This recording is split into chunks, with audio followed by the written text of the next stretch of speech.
paranormal. It surrounds us. It's everywhere. Tonight, you will hear from the people who live and work within these highly active locations, all in the efforts to discover America's most haunted. With your host, ghost hunter and author, Dan Terry.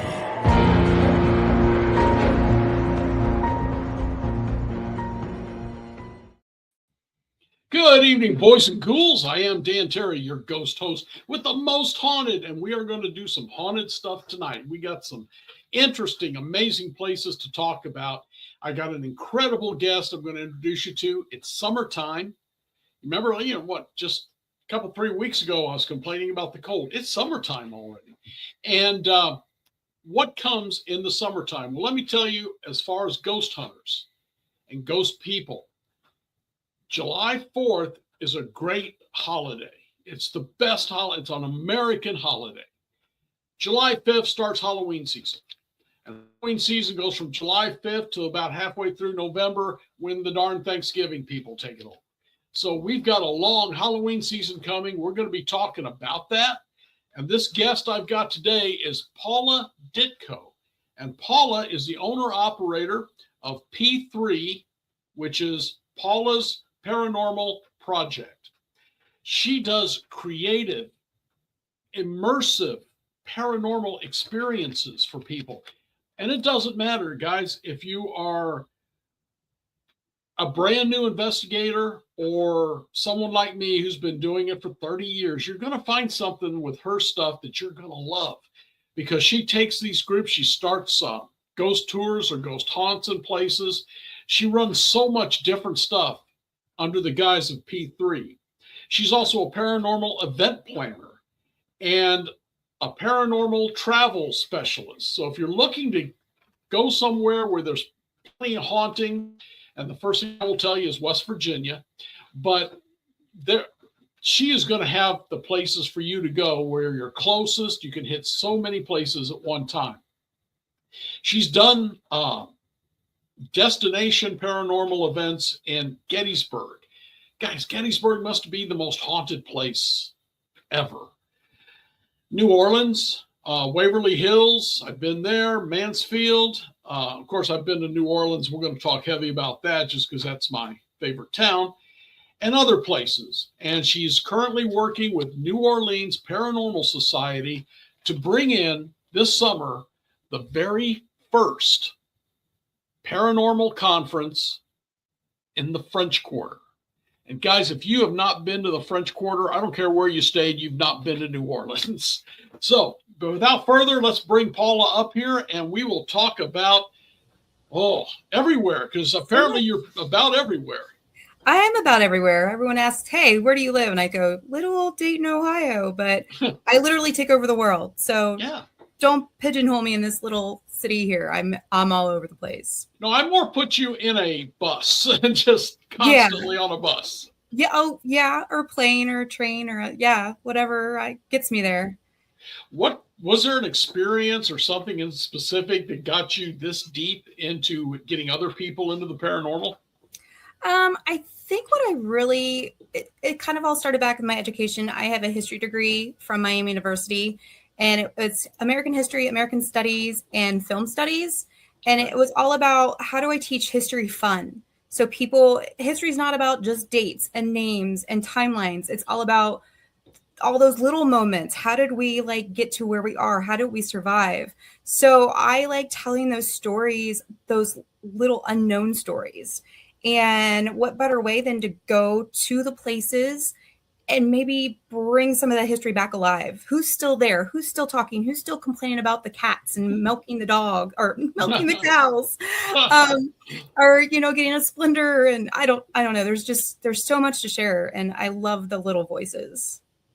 I'm not sure. I think I lost you after milking the dog. That one kind of threw me off for a little bit. It was a cow. Milk a cow. I don't know. I heard goats too.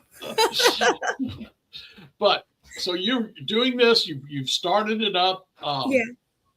what's your belief in ghosts? Have you dealt with any that's like, okay, we don't want to do this anymore? Well, I kind of look at ghosts as people. We're all different. We all have different personalities. I never want to say a ghost is a ghost, because a ghost has as many layers and levels that we all have. So when I go in to approach an entity, whatever, ghost or whatever, I kind of have to get in their brain. Are they a man? Did they have to work? Did they go to war? It's kind of like I have to like undo their layers, and why are they still here? Is there anything I can do to help them? How do they interact with the other? How do they interact with the building? So I should have been a shrink or something like that, but instead I was a bartender for 10 years. So I feel like that the same thing? I really do. I think I should have an honorary degree, but I like to give them their space. I'm not going to say you're bad, you're good. Now, some people who come in and use the D word, which I don't use the D word, usually those entities are like, they were super crabby in the real world, and now they're just being more crabby in the old afterworld. So, I mean, there are some doozies. I've encountered some pretty bad spirits. I had to do a little kicking out some places here and there. But I've also had to like kind of cross the bridge for people. If you understand them and they understand you, you get along a lot better. Okay. Awesome. You've hit a lot of big places according to your paperwork and what I've seen on your website. Yeah. Let's talk about Mansfield. That's right in West Virginia. I've spent a lot of time there. What happened with Mansfield? Oh, yeah. Mansfield's in Ohio. Oh, that's the prison. Yeah. That's right. Like okay, I was there one time. Moundsville's in West Virginia. Yes. I've been there too. Mansfield, I did a lecture one year, many, many years ago. Okay. Yeah, Mansfield's great. I've been there. I book a private there every year for the last 4 years, I think now. That place is huge. It's ginormous. I tell anybody and everybody, go take a day tour. Like, you're going to have an experience just walking in there. It's so big. You're not going to run into people. And it's just eerie, because you have to think of all those energies from all those inmates who like just survived existence shoved in a little jail cell. So think of all their mentalities too. But I rent it out privately, and I invite the people to come with me. And Kathy and Greg run the paranormal side of Mansfield, and they're amazing paranormal investigators themselves. Kathy is like, I wish someday I can be as good an event planner as she is. She's pristine event planning. But I just did the Paracon there. It was so well run. I met so many people, so many celebrities. It was very wide open, and I'd have the Wraith Chasers walking by, or Cindy Kaza walking by, and it's like, hi, like, but Mansfield, I'm to the point now I can walk around it by myself, but I'll have to say that took a couple of visits. Ladies, when you're walking up in the jail cells and you're walking down those really tight metal corridors and you're looking over and there's like 3 floors down below you, and you just feel this, it's not wind coming at you, girls, because there's like not that many broken windows. I'm just telling you. So there's a couple places I've found in Mansfield too that are off the grid that now everybody who goes has gone with me. They're always like shoving people into that room. They're like, go check that out. What do you get? How are you feeling there? So we explore together. We use questions together. I like people coming. I like to see how they investigate. What tools do they use? What tools don't they use? Like their question line. I want to learn as much as I can. And the best way to do that is just to learn from each other. When I was there, my wife and I ran into a guy who introduced himself, and he was one of the guides. Mm-hmm. But he had been there as a kid when it was a juvenile detention center. Oh, wow. Yeah. So he said, come here, let me show you the place from my point of view. And we walked all around. He showed all kinds of stuff. But he got us into it was like a little tiny hall. I don't think I could have walked down it with my shoulders square on, that run between the cells. And he showed me the photograph he took back there, and it was 2 glowing eyes at the end of that passageway. I guess it's for like a utility stuff or something, power lines and such. But he just showed me this picture. He said, I took this, and he said, when I was here, we would hear the footsteps coming down the Yeah. walkway, and he was on the second or third floor. And Mm-hmm. he said, but you never saw the guard. Yeah. So I'm sure you've heard that from people. We had that. I just went in April with a group, and I think out of the 15, like 10 of them were newbies there. And within the first hour, I had them like texting me and messaging, like, you have to come, tell me where everybody is. And I'd come in, I'd be like, everybody's nowhere near you. And they're like, we just heard some body being drugged. We heard like some tapping on the metal. And I'm like, there's nobody in here but you guys. And that was like 3 different little groups, all within an hour or two. And it's like, welcome to Mansfield. Like, that's where you're at. Any other prisons like that? The Missouri State Penitentiary, or there's a few others. There's one there in, is it Tennessee or Kentucky? That's a brewery now too. Oh, Brushy Mountain. Brushy Mountain Distillery. Yeah, they have a distillery. Yeah, they have moonshine now. I've been there. I accidentally had a private there, just 2 of us running around for about 4 hours by ourselves. Really? Brushy was like, that was creepy only because it was new and it was dark and it was storming. And the funny twist on that was I usually just don't tell my dad where I'm going because I'm everywhere. I'm like, why bother my dad if I'm going here? But I happened to say, hey, Dad, I'm going down to Brushy Mountain for tonight. It should be pretty cool. And he was like, you're going to Brushy? I'm like, yeah. My dad used to be a cop and he's a retired police officer. And he's like, my one claim to fame was I sent someone down to Brushy. And I'm like, what? And he's like, yeah. He's like, I just was on a case that led to a case that led to a case. And I had a dude. And I told the people I went with, and we're in solitary in the dark, storming at Brushy Mountain. And they're like, hey, her dad sent one of you down here. What do you think about that? And I'm like, you son of a, why did you say that? So that's why I really like Brushy. And I want to go back. I've only been down there for a couple hours. So I'll get back down there though. Well, being a retired cop myself, I've went to several jails. Yeah. And prisons and done. In fact, I wrote a book called Too Ornery to Die, just about jails and things. But perfect. They seem to work with me really well. A lot of the dead prisoners still seem to respect the cops. Oh, cool. That's good to know. I mean, y'all had to were in trouble.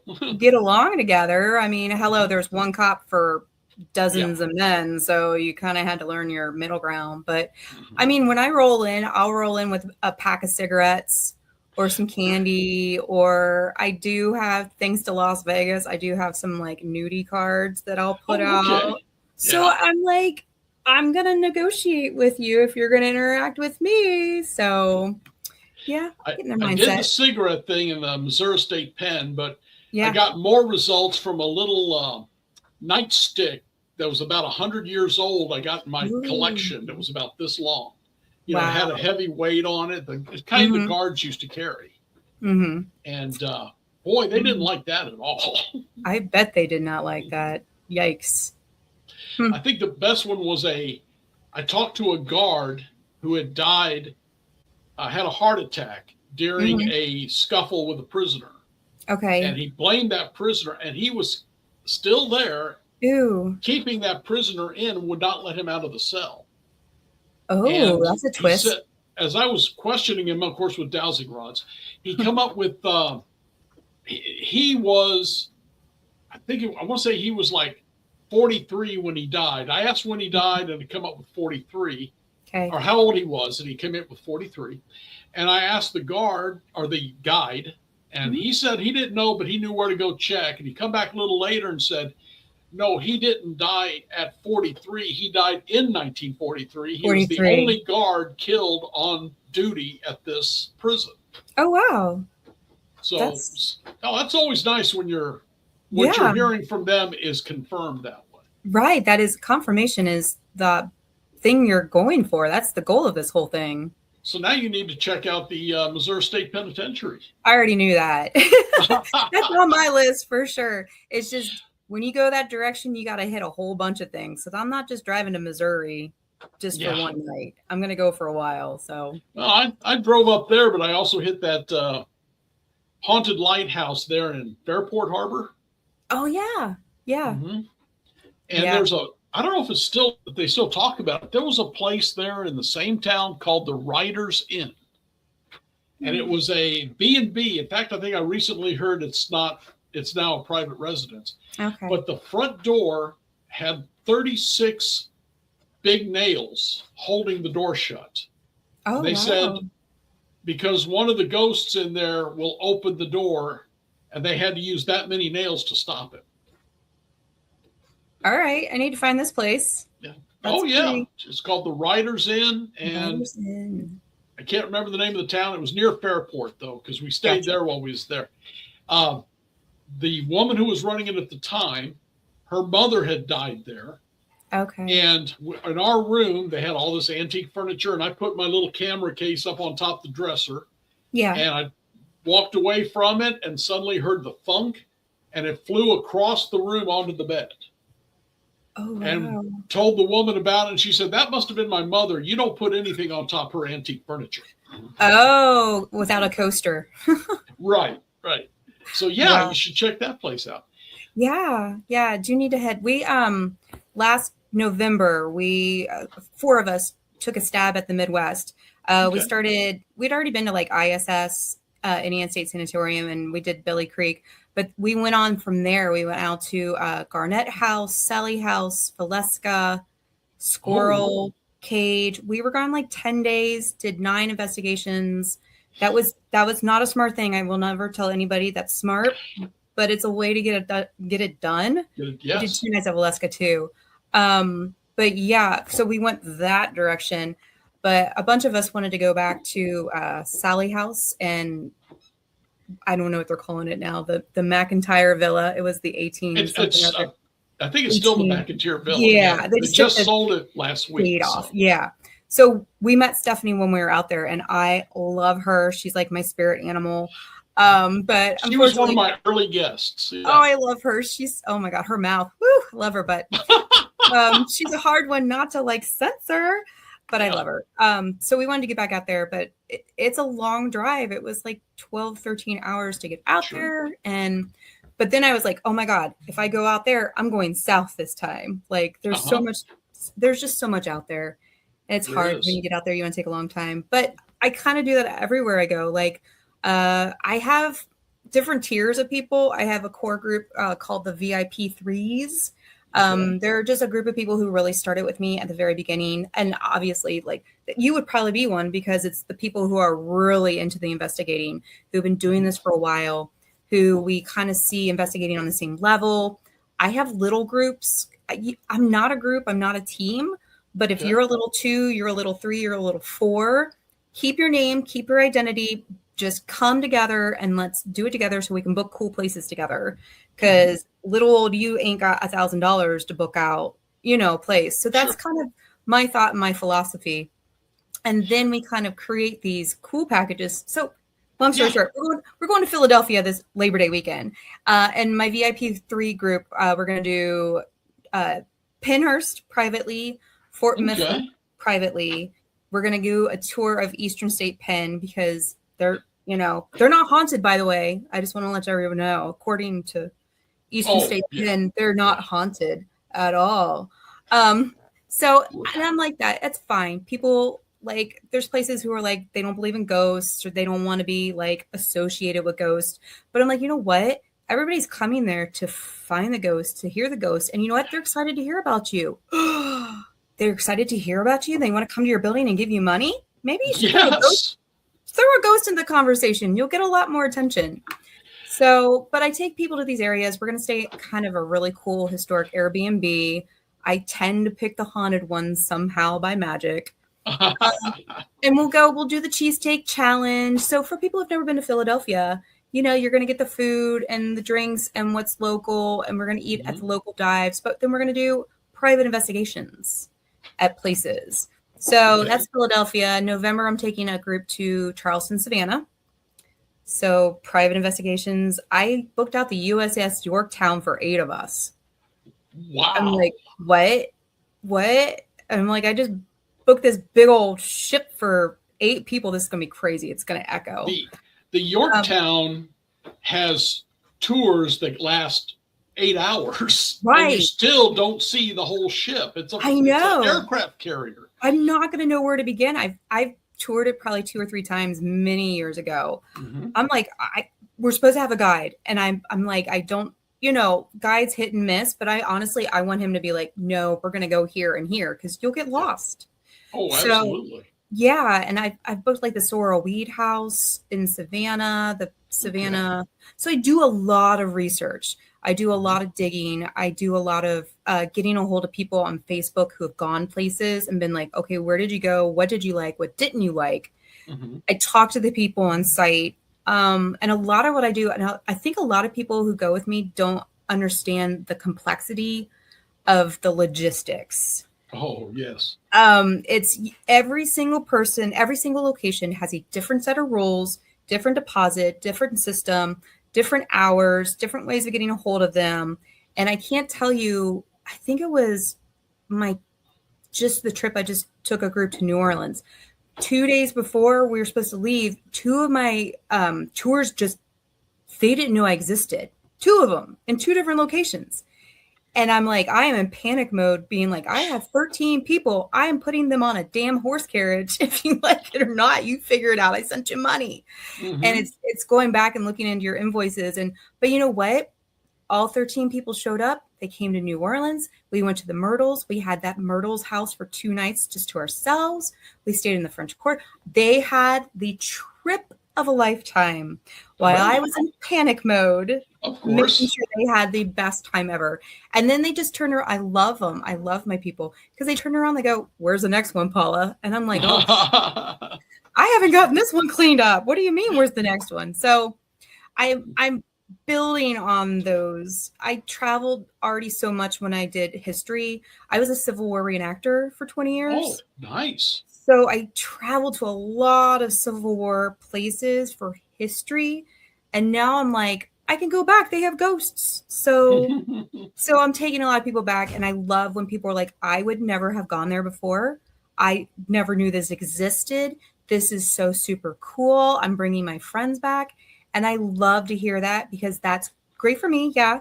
But it's fantastic for the locations and the small businesses. And so if you get on my TikTok, you're not only going to see me like ghost hunting, you're going to see me like trying local food and trying local cocktails and beverages and showing you really cool places, because it's more than just a ghost hunt. It's an experience. It's a travel experience.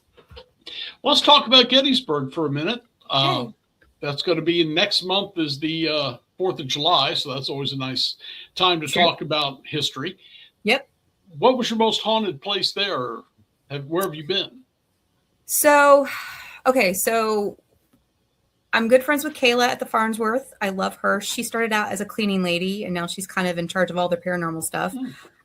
So when I'm at the Farnsworth with Kayla, I love it because of her energy, the way she connects with her spirits, the way she knows them so well. So if you just go like on your, not to talk up Kayla, but you're going to get experiences at the Farnsworth. But when you experience it with someone who has known them for 20 years, you have unbelievable experiences.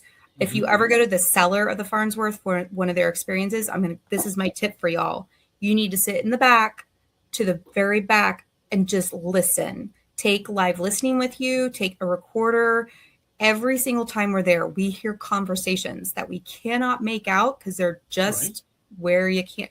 But it's been confirmed so many times. It's like 2 or 3 ladies, and they're just talking back and forth. And so I really like the Farnsworth. We took that over this last trip I went. The Farnsworth actually reached out to me and asked if I would want to take over the Farnsworth. And then we took it over for 3 nights. Okay. So I sold it by the room. So you could pick which room you wanted to sleep in.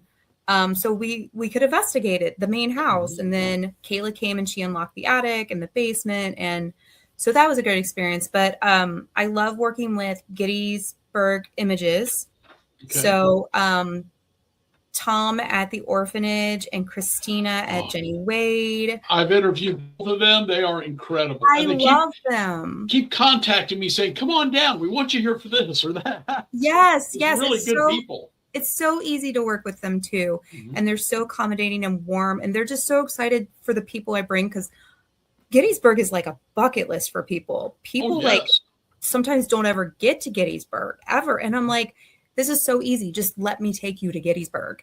So we do the orphanage, we do Jenny Wade, and then I work with Spooky. She has Gettysburg ghost tours. Sorry, Spooky, if I mess this up. But we do the extreme ghost hunts with her group.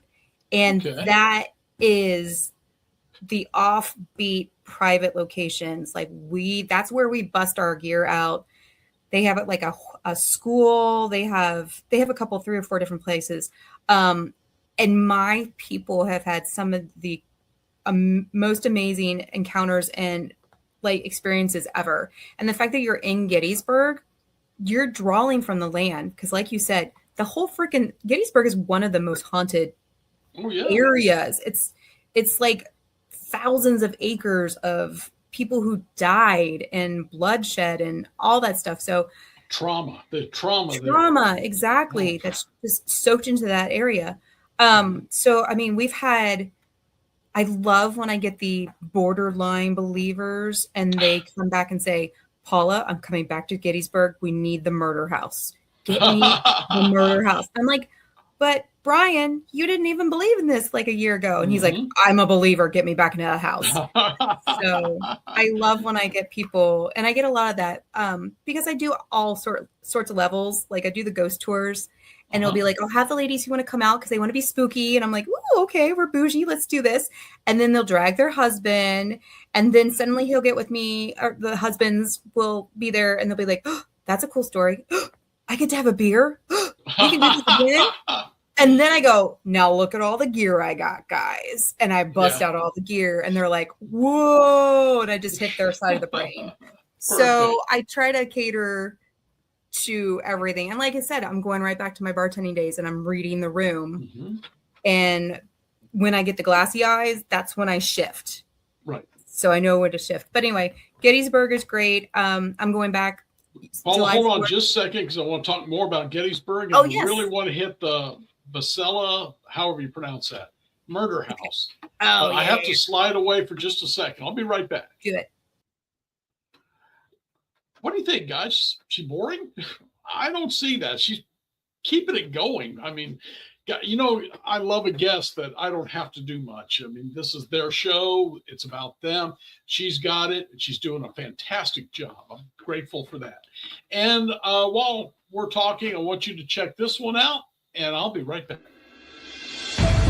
The new book, How to Research a Haunted House by paranormal investigator Margie Kay and professional researcher Violet Wisdom, is now available from Unex Media. This one-of-a-kind book explains how to do research on a house with uncommon methods and resources used by historic home researchers, and how to determine who may be doing the haunting and why. How to Research a Haunted House can be used by homeowners, renters, investors, and it should be in the library of all professional paranormal investigators. Get this unique book at unexmedia.com or amazon.com. That's unexmedia.com or amazon.com.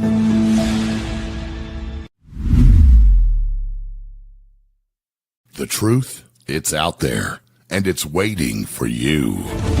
The Unexplained Network is your source for the best in paranormal programming, live video streaming, and audio streaming from hauntings, UFOs, Bigfoot, cryptids, and the ever-expanding realm of the unexplained. Listen live or on demand now on Spreaker, Apple Podcast, Spotify, iHeart, and Pockets all over the World Wide Web. The Unexplained Network, where unexplained lives.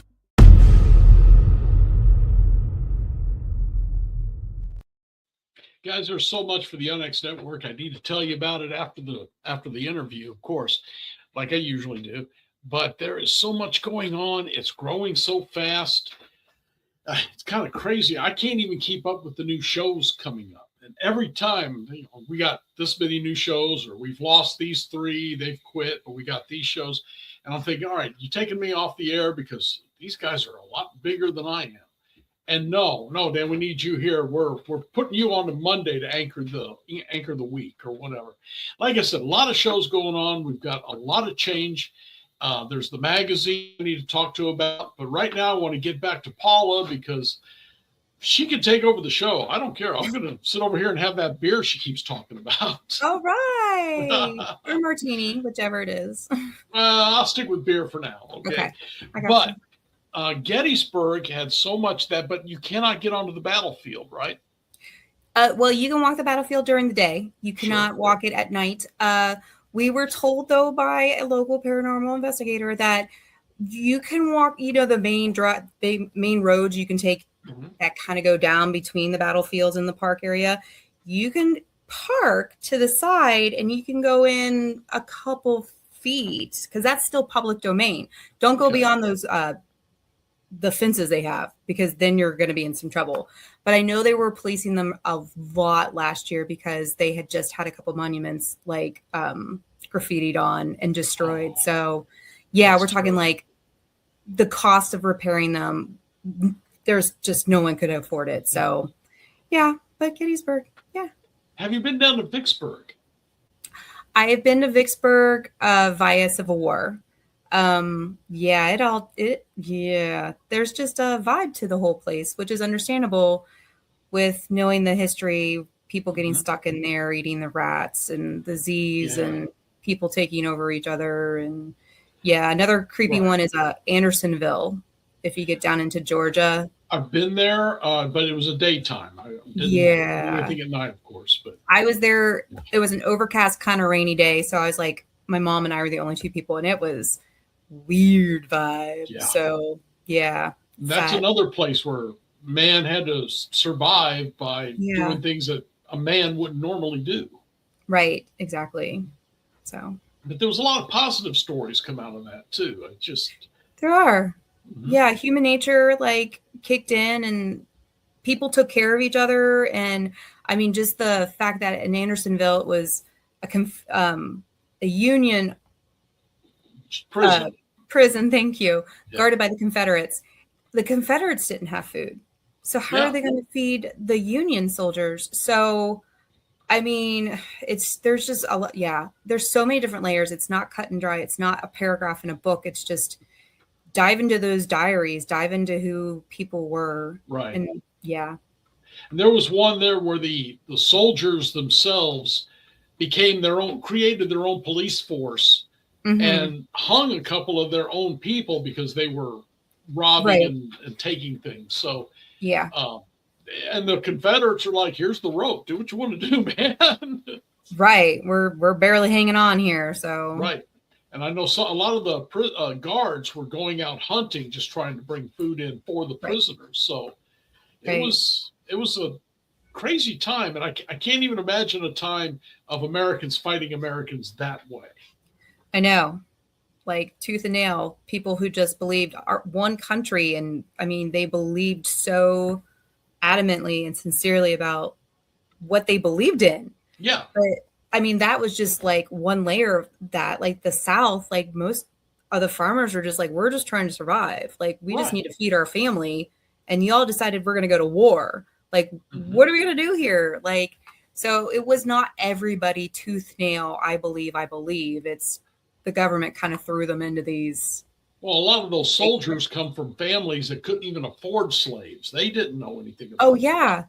The people who own the slaves is just this very small fraction. And if you did, you owned maybe one or two.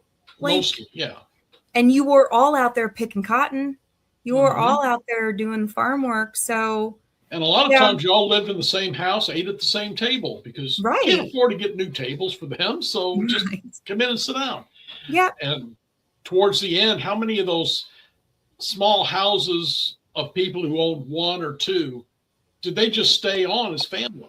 They did. Where were you going to go? Or there were so many people who went and came back and said, wow, the way the North treated them was just abominable. It was like, why did they even like free them if that's how they're going to treat them? Absolutely. And then they were just treating the immigrants just the same in the North.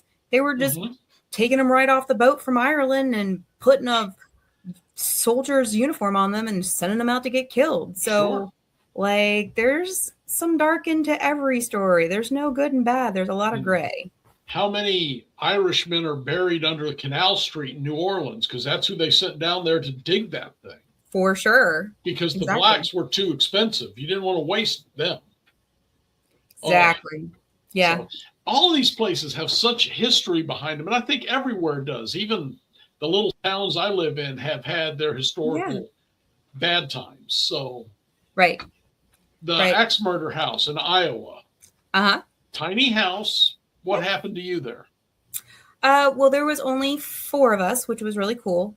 And I'm trying to think back. We had a lot of knocks. We would go in at 2. I'm trying to remember back. Woof, that was so many investigations ago. There was a lot of panic. I remember that feeling of course, panic, of movement, of scurrying. I remember that feeling for sure of I just remember the panic. That's all I could really, and our biggest question was, how did this happen? How was everybody laying flat in the bed? How did not one thing wake another thing up? Like, and the fact that that person used an axe so hard, when he pulled it up, he left holes in the wall above the beds. How in the world? Like what? And then you start going into the history and you hear about like the deals that the owner of the Valeska hacks, they had going with mares and trains, and you go, is this an inside job? Like, I don't know. There's so much conspiracy that until you show up to the place and you really get into the story, and you get into it more than just taking the 20-minute tour. And we spent 2 nights there because that one has been on my list probably since I was little. Okay. And I was just like, I just needed to spend 2 nights with them. And we have this whole theory with P3. 2 nights is great. Like when you can invest yourself into the location, sometimes we feel like the spirits feel like we're invested in them and their history. Sometimes they come back even better. So we'll go into like Monroe House. We'll go into Beale Manor.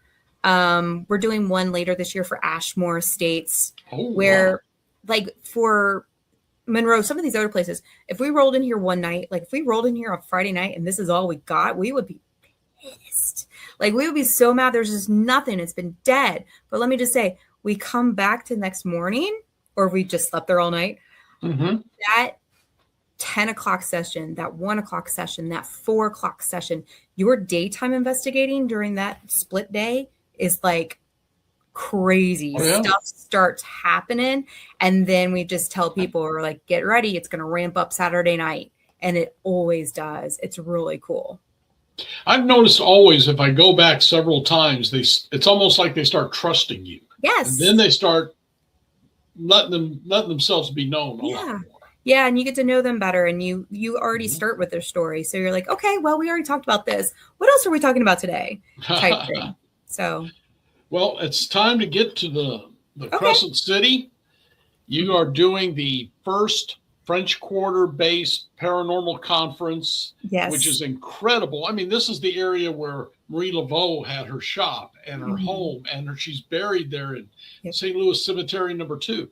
So you are in Spook Central, and yet no one's done this before. The whole city is so haunted. Everybody has to understand that it's just been buried, and the way the bodies have decomposed, everything's gone into ash, and ash has gone into the water, and water's gone into the soil, and you're just on this floating plane of bodies. But yeah, I just was, and I'm lucky. Sometimes I'm just in the right place at the right time. And I had just taken a group down to New Orleans, my first big group trip to New Orleans. And we investigated with the New Orleans Paranormal Society. And I really respect those investigators and those towns who give you an actual real ghost hunting experience, because they're hard to find, and authentic ones in private locations where you're not dealing with the roads noises and people trying to jump scare each other. And so working with Chris and Jennifer has been great. And it was almost kind of like when I got back, sometimes I'll touch base again. I'm like, hey, this is great. And I was immediately like, I'm bringing another group back. So let's start planning this. And he's like, Chris was like, I got this idea. I'm like, oh God, that's never a safe thing to say to me. And he's like, I know so many people. He's like, they've been there doing this for years. And he's like, just think of all the celebrities who come. He has celebrities who call him and say, listen, I'm in town for XYZ. Can I come ghost hunt with you? So he has so many connections, and he is right in the French Quarter. Like we get into the Andrew Jackson Hotel. Like I stayed there a couple of years ago. Yes. He has his own private gig with that place. So, and there's a bunch of little small places we get into, a voodoo house, Claudia's voodoo house we get into. So he threw it out at me, and I don't know why. I live in Ohio. I kept saying that to him, like, Chris, I live in Ohio. I'm like, I know a lot about New Orleans. And he's like, you know what? He's like, you love New Orleans. You love the energy. He's like, you just bring an energy that he's like, I've been looking for. And he's like, and you are just attention to detail. So blah, blah, blah. I could talk about myself all day. But Chris was just like, I could do this with you. And I was like, I think I could do this. And he's like, are you sure? Because this is big. And I'm like, let's go bigger. So we have been thick as thieves since last September, October, making this brainchild come about. And the only thing that we have to keep reminding ourselves, this is a first year event, but this is crazy. The people we have brought on to be a part of this event, we are the ones people are talking about. When I'm going to other places, I'm like, have you guys heard about the New Orleans Paracon? And they're like, oh my God, it's all over the internet. And I'm like, oh yeah, that's me. I did it. I've been designing everything. I've been promoting everything. I've been doing the reels. I've been doing well. Like I've been talking to the celebrities, getting their stuff. So I'm an event planner by trade and a ghost hunter by fun. And it's meshing the two. But I mean, our celebrities are great. Patty Negri is just the sweetest. John Zaffis is going to be there. I just met him finally in person at Mansfield, and he's great. Great energy. I was excited to meet him. We do have somebody coming, and if he hears me, I'm sorry. Father Sebastian. He kind of scares me. He's a vampire, and he is the founding father of the Sabretooth clan. He's good friends with Patty. And he runs the Midnight Ball in Las Vegas. So that's what is really super cool about this Paracon. We're not just paranormal like ghosts. We are going to have a full vampire panel. We're going to have a full voodoo panel. We're going to have a Native American panel. Have you talked to Bloody Mary down there? Yes, we do. I do know Bloody Mary. I've hung out with her a couple times. Yes. Okay. But we're working with Voodoo Authentica for this event. So, and what else? Native Americans. And we have Angel Morgan coming. She's a paranormal investigator, and she does pet readings. Okay. So we're going to have someone that if you want to have like your cat or your dog read or something like that, she'll do that for you. And she's super interesting. She had a really cool podcast just on the other day about how your pets are part of paranormal investigating. Like your dog's going to find that ghost or your cat's going to meow out the corner. So I was like, that's super interesting. So we've got Ghost Augustine signed on as our equipment sponsor. Ghost Augustine, who has never done a Paracon anywhere, is coming to ours. They're going to have a huge table set up, all their gear, and we're going to take their gear out to our private ghost hunts and let whoever goes on them use Ghost Augustine equipment to try it out, to see what they want to buy. I'm like, I want to buy it all already. And then, oh my God, this is a great segue. My friend Spooky from Gettysburg got wind that I was doing this. And Spooky is packing up the Gettysburg Haunted Museum and bringing it down to New Orleans. And we're going to set it all back up like a mini little museum. and she's going to have her tour guides down there, and she's going to have her artifacts. And I'm like, people in New Orleans, like some of those people would never think to go to Gettysburg. That's like, it's like over 1,000 miles, I think, driving. And we're going to have a little mini Gettysburg in New Orleans for this. So it just keeps growing, getting bigger, and people like, we're just like, Chris and I are just like, the more the merrier. Let's whatever. Let's make it happen. What's the dates for that? It is July 31st to August 2nd. It's going to be, we're going to have the workshops are all day Saturday and Sunday. If you are a VIP or platinum package or a vendor, Friday night we have an open bar kickoff party on the largest balcony on Bourbon Street. We're going to be doing the beads open bar. The celebrities are all going to be there. We're just going to kick this sucker off. And then if you stay for that and you want, we have a private cemetery ghost hunt going out right after that. So Haunted History, we're going to use them. They have the buses. They're going to load a bus up. We're going to go out to a cemetery. I'm not allowed to say what kind, but it is one of those beautiful above ground ones. It's not number one, so don't freak out. No one can go into number one. So sorry, burst that bubble. And then we're also going to go drop off at City Park too, right by the lagoon area where there's the hanging tree and there's the lady who's crying in the lake and stuff like that. So yeah, I mean, we're trying to do the best of the best. We're trying to like expose people to just the culture, the atmosphere, the beignets, the hurricanes. Like, this is your opportunity to come and experience New Orleans. And our prices, I hate to say prices, but our prices are ridiculous. Like, we are like bottoming out our prices, like $448 for two people for 2 nights hotel stay in the same hotel that the con is. That's and a private ghost hunt.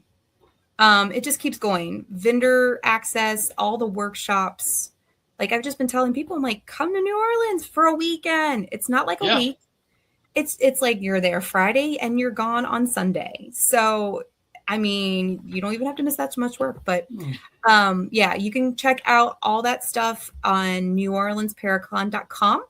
We're on Facebook and TikTok. And you can always drop me messages if you hear this and you turn around and go, hey, I don't quite remember everything. So I'm always happy to give information because we really want to succeed. And we're already talking for next year. We've already been getting contracts out for 2027. So we're excited to grow it and make it bigger. So you still got tickets available though? Absolutely. We have weekend passes too. If you live local in New Orleans and you don't want to stay, you can still get all the workshops, meet all the celebrities, the vendors, and you can add on one of the celebrity ghost hunts. So like John Zaffis is going to be out at one. Sam Baltrusis is going to be out at one. Patty is running this like super like chic underground Patty Negri experience where 10 people are going to pretty much live and breathe Patty Negri the whole weekend. She has a private dinner at the Apothecary.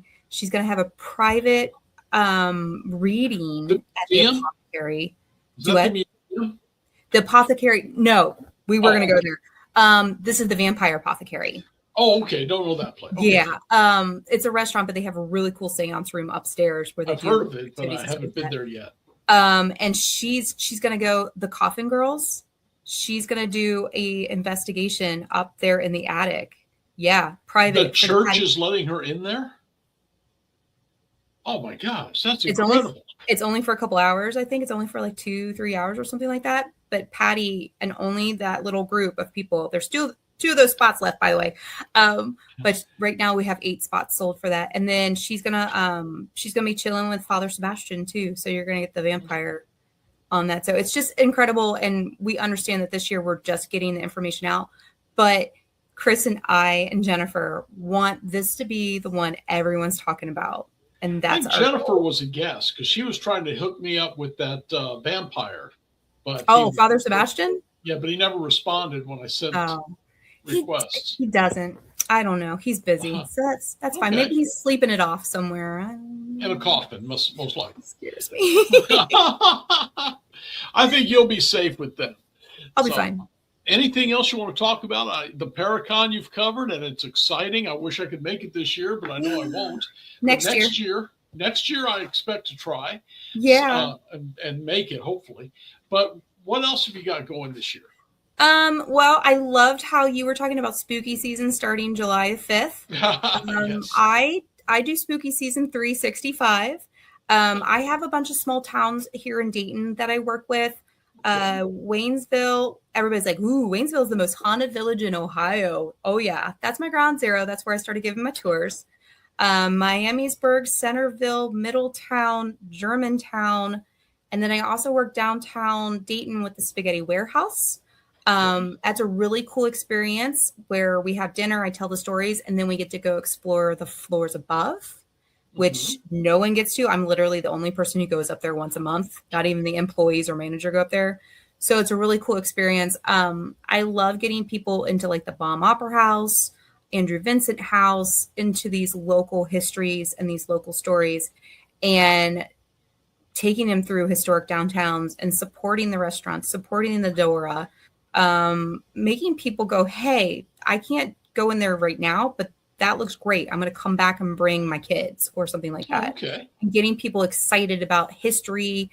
When I have someone come in and they're like, oh my God, I didn't know Miamisburg had this much history. And I go, well, they have this really good historical society.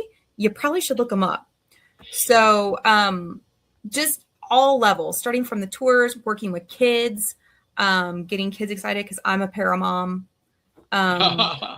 Yeah. And all us parents are just trying to live our paranormal life, right? In between the kids and the soccer and the music lessons. But yeah, so look me up. Look up p3paranormal.com. I'm crazy. I go so many different directions, and everybody, we are inclusive, not exclusive. So everybody's welcome. Okay. I was in a old sheriff. It was an old marshal's office and jail in Independence, Missouri. Okay. The guy running it told me that his board of directors, who were all older people, could not understand why he was doing this. Ghost tours. And he said the most amazing thing that I've quoted so many times since then. He told his bosses, I can get more people through that door with a ghost story than I can a history lesson. 1,000 times over. And yeah, and that's what it sounds like you're doing. You're introducing them to the history by way of a ghost story. Yep. Totally 100%. I'm dishing out the broccoli with a whole lot of cheese whiz on top of it.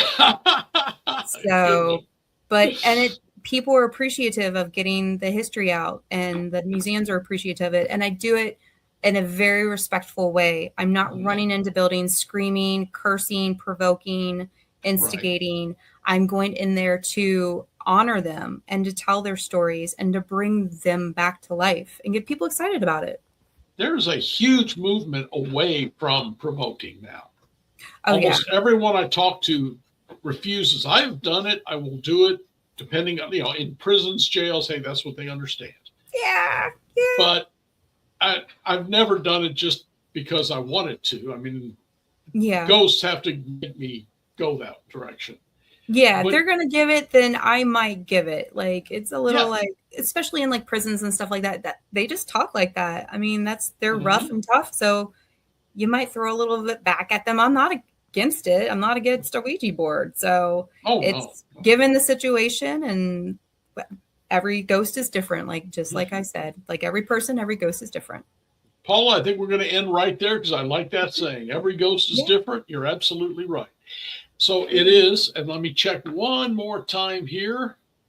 It is NewOrleansParacon.com. Yes. And yours is P3Paranormal.com. So people can contact you if they can't make New Orleans this year. Yes. There's plenty of other stuff for them to do. Absolutely. All right. Well, Paula, thanks for coming on. Thanks for talking so much, because I love it when my guest takes over the show. That's what I'm after. Yeah. This is for you to introduce yourself to a whole new audience. So, love it. That's great. Thank you so much. You've done great. Hey, hang loose for a little bit. I want to talk to you after the show, okay? Okay. Sounds cool. Right back. Oh, you got to love it when they do that. I know it sounds odd, and I'm sure there's a lot of these folks who have the big egos that this is my show and I'll ask the questions. No, I'd rather you talk about it. You've been there, you've done that, you've got the t-shirt. Let's talk about it. I'll just keep us kind of in the right direction. And I didn't have to do that with Paula. So that's awesome.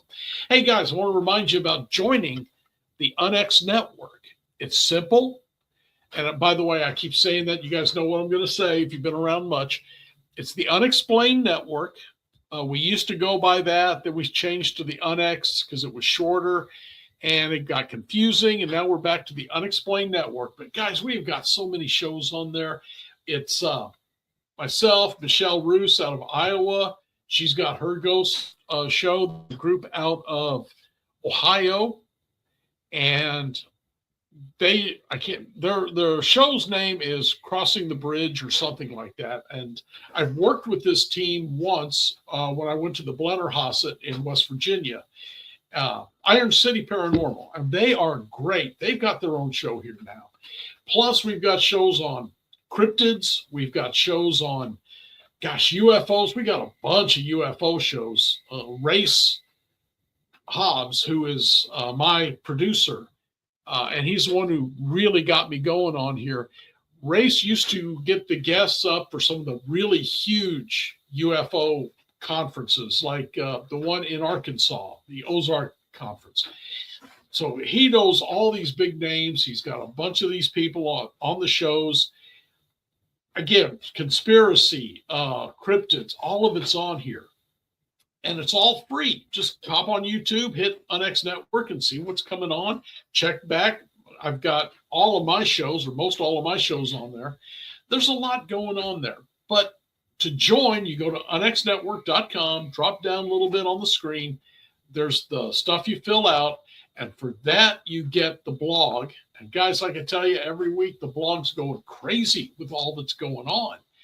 The new congressional hearings, David Garrosh, the UFO people who are dying, they just found one. I just wrote an article about that in our magazine last month. And one of them has been found dead. And I think I've heard that there was gunplay involved. I don't know that yet. But a lot of the UFO people who are into zero-point energy and things like that are just disappearing. One was an Air Force general. They still ain't found him. So there's a lot of stuff going on, but the blog is leading it. It's telling you about it. We were ahead on the Tic Tacs. All of this stuff's going on. So the blog is important. The newsletter comes out once a week. It talks about what shows are on. And of course, the magazine comes out. And if you're a member, you get this by email once every month. And this is what the magazine covers look like. Now, these have got some really good writers, far better than me, but I had two stories in that one on the left, the darker one. One was about, legends of Halloween. And specifically, when I say legends of Halloween, I'm not talking about ghosts and headless horsemen. I'm talking about poison apples, razor blades in the fruit, candy that had been poisoned. All of those old legends actually have a nugget of truth in them. And I bring that out. This one I did recently, I guess it was over a year ago, but it had a story on haunted dolls. This one, I talked about the Devil's Diner. That was a restaurant on Old Route 66. I got to ghost hunt over and over again because it was so active, but it got hit by a tornado, I guess a year ago now. And it was pretty much destroyed. So yeah, there'll be no more ghost hunting there, but I had written about it in two of my books. And then the last article I wrote was the goodbye for me. It was an amazing, amazing place. I'm sorry it's gone. So that is kind of what we're looking at. If you join the UNX Network, the Unexplained Network, you can find all that, but the shows are still free. And let me tell you this before I go, the most important thing of all is to stay spooked. Good night.